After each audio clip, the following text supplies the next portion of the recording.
Assalamualaikum teman-teman. Kami dari kelompok 3 akan menjelaskan materi bimbingan konseling tentang landasan filosofis. Assalamualaikum warahmatullahi wabarakatuh. Perkenalkan, nama saya Sekar Sari. Baik, di sini saya akan menjelaskan materi tentang landasan filosofis. Yang pertama yaitu makna, fungsi, dan prinsip-prinsip filosofis, bimbingan, dan konseling. Salah satu dari berbagai masalah filsafat yang harus dihadapi konselor adalah bagaimana konselor menggunakan landasan filosofis sehubungan dengan perannya sebagai orang yang membantu orang lain atau klien dalam melakukan pilihan dan kebebasan, serta sebagai pembentuk tingkah laku individu dalam hubungannya dengan orang lain. Kemudian pengertian filosofi. Kata filosofis atau filsafat adalah bahasa Arab yang berasal dari kata Yunani, yaitu filosofis. Dalam bahasa Yunani, kata filosofia merupakan kata majemuk yang terdiri atas philo dan sophia. Philo artinya cinta dalam arti yang seluas-luasnya, yaitu ingin mengetahui segala sesuatu. Sementara sophia artinya kebijaksanaan atau hikmah. Dengan demikian, filsafat itu artinya cinta kepada kebijaksanaan atau hikmah, atau ingin mengerti segala sesuatu dengan mendalam. Baik, untuk materi selanjutnya akan dilanjutkan oleh teman saya. Baiklah, saya Siti Ainaya Para akan melanjutkan materi sebelumnya. Baik, langsung saja. John Pietroveset mengemukakan bahwa terdapat beberapa prinsip yang terkait dengan landasan filosofis dalam bimbingannya, yaitu sebagai berikut. 1. Objektif whipping. Dalam hal ini konselor membantu klien agar memperoleh suatu perspektif tentang masalah khusus yang di dalamnya dan membantu untuk menilai atau mengkaji berbagai alternatif atau strategi kegiatan yang memungkinkan klien mampu merespon interes, minat, atau keinginannya secara konstruktif. 2. The counselor must have the best interest of the client at heart. Dalam hal ini, konselor harus merasa puas dalam membantu klien mengatasi masalahnya.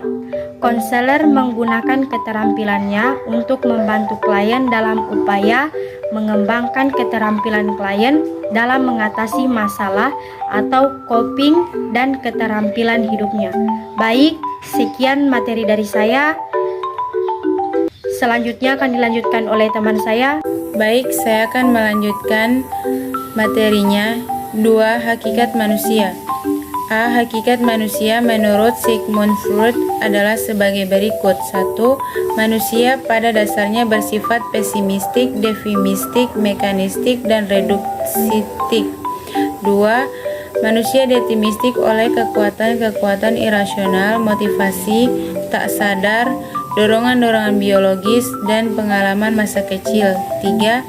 Dinamika kepribadian berlangsung melalui pengembangan energi psikis kepada ID, ego, dan superego yang bersifat saling mendominasi. 4. Manusia memiliki naluri seksual atau yang biasa disebut seksual dan agresif, naluri atau yang biasa disebut eros, dan kematian atau yang disebut thanatos. 5. Manusia bertingkah laku dieliminasi oleh hasrat memperoleh kesenangan dan menghindari rasa sakit ini. B. Aliran humanistik memiliki pandangan yang optimistik terhadap hakikat manusia. Para ahli teori humanistik mempunyai keyakinan sebagai berikut. 1. Manusia memiliki dorongan bawaan untuk mengembangkan diri. 2. Manusia memiliki kebebasan untuk merancang atau mengembangkan tingkah lakunya, yang dalam hal ini manusia bukan pion yang diatur sepenuhnya oleh lingkungan. 3. Manusia adalah makhluk rasional dan sadar, tidak dikuasai oleh ketidaksadaran, kebutuhan irasional, atau konflik. Baiklah, saya Fitriani Karim akan melanjutkan materi sebelumnya. Baik, langsung saja. 3. Tujuan dan tugas kehidupan. Tujuan bimbingan dan konseling harus selaras dengan nilai yang tergantung dalam setiap sila Pancasila. Dengan demikian, tujuan bimbingan dan konseling itu adalah memfasilitasi individu atau peserta didik agar mampu: yang pertama, menambahkan potensi fitrah atau jati dirinya sebagai makhluk Tuhan dengan cara mengimani, memahami, dan mengamalkan ajarannya. Yang kedua, mengembangkan sikap-sikap yang positif seperti respek terhadap harkat dan martabat diri sendiri dan orang lain, dan bersifat empati. Ketiga, mengembangkan sikap kooperatif, toleransi, dan altruis atau ta'awun bil ma'ruf. Keempat, mengembangkan sikap demokratif, menghargai pendapat orang lain, bersikap terbuka terhadap kritikan orang lain, dan bersikap mengayomi masyarakat.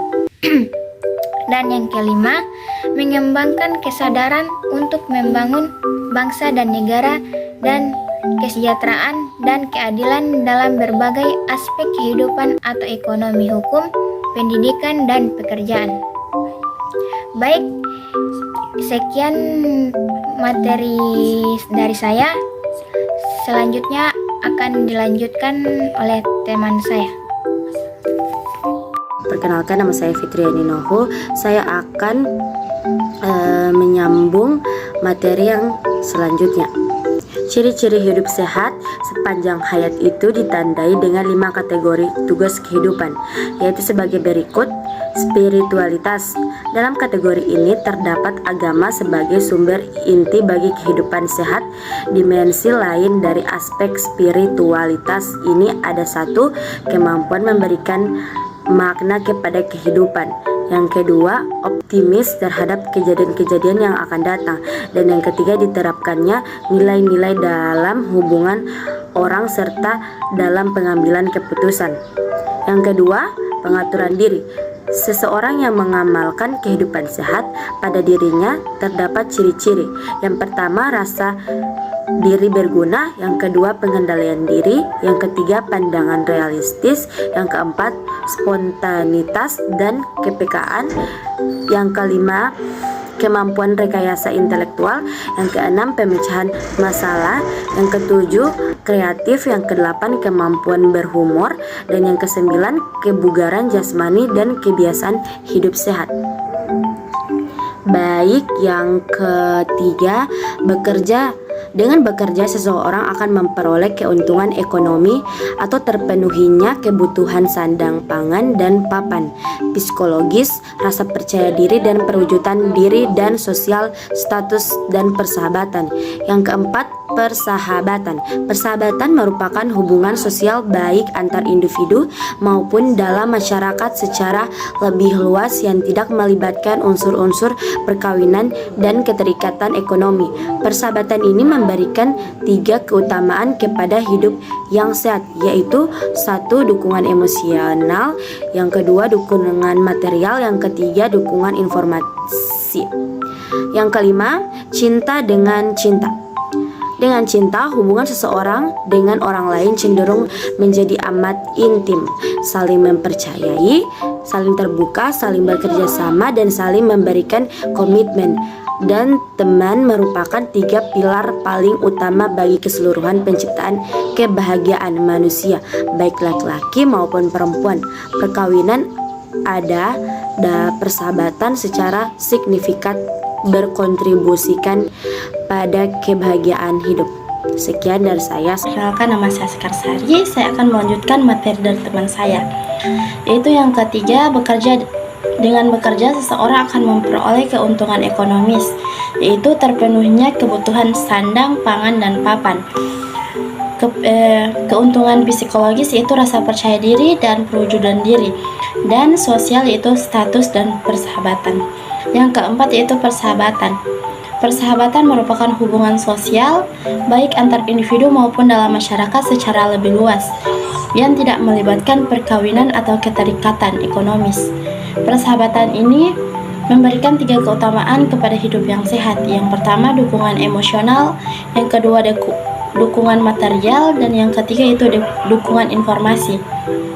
Selanjutnya yang terakhir yaitu cinta. Dengan cinta, hubungan seseorang dengan orang lain cenderung menjadi amat intim, saling mempercayai, saling terbuka, saling kerjasama, dan saling memberikan komitmen yang kuat. Dalam penelitian Flanagan tahun 1978 menemukan bahwa pasangan hidup suami istri, anak, dan teman merupakan 3 pilar yang paling utama bagi keseluruhan penciptaan kebahagiaan manusia, baik laki-laki maupun perempuan. Perkawinan persahabatan secara signifikan berkontribusi pada kehidupan hidup. Baik, sekian materi dari kelompok kami. Lebih dan kurangnya kami mohon maaf. Wassalamualaikum warahmatullahi wabarakatuh.